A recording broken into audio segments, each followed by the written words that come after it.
The gentleman with which I was associated was approximately 3.5 feet tall. He had a dark brown appearance, very ruddy appearance to his skin. He was in a highly pressurized clean sphere. 3.5 feet, large head in comparison to torso, large bulbous black eyes. The whites of the eyes had been selected out, so it looked like a large pupil, basically. When you look into his eyes, you feel like you're going to fall into his eyes forever. And I think that probably had something to do with the telepathic nature of his mental structure. He was hunched over most of the time, could not support himself fully, given muscular atrophy, and that had to do with the peripheral neuropathy under which he was suffering. He was unclothed, which bothered him. He wanted to wear clothing and was refused in every turn. Called himself captive, and justifiably so. His facial features were grotesque in comparison to what he showed me what normal would be. Nose was recessed, an extremely small mouth, a hard palate, no teeth. Do you have any idea what his chronological age was? 622. They excrete in a manner that we would excrete. Their external genitalia are different than ours. The females have somewhat like vulva, but they have a clasper situation. The male has a male clasper, the female claspers.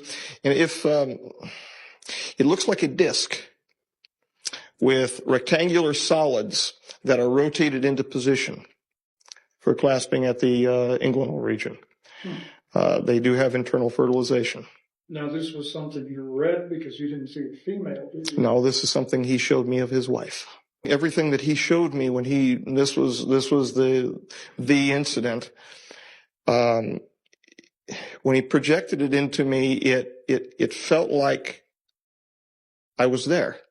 He was extremely depressed.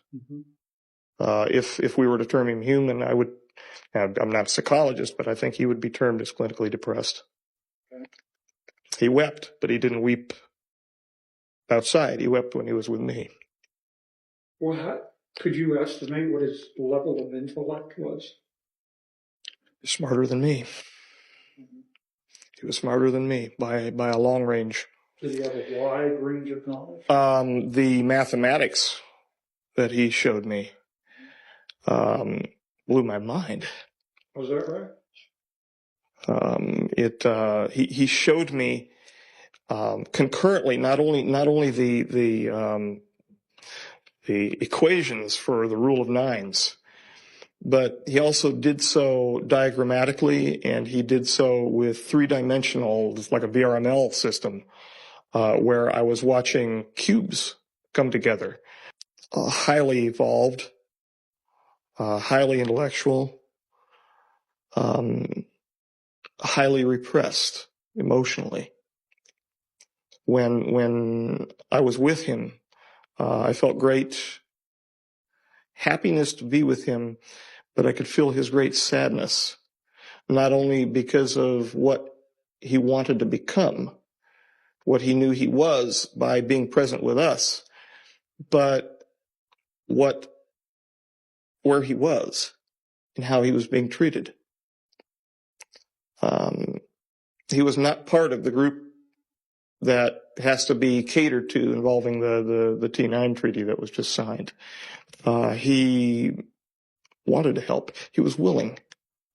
When I went in, for God's sakes, I took well over, nearly 300 individualized aspiration samples from his neurological system.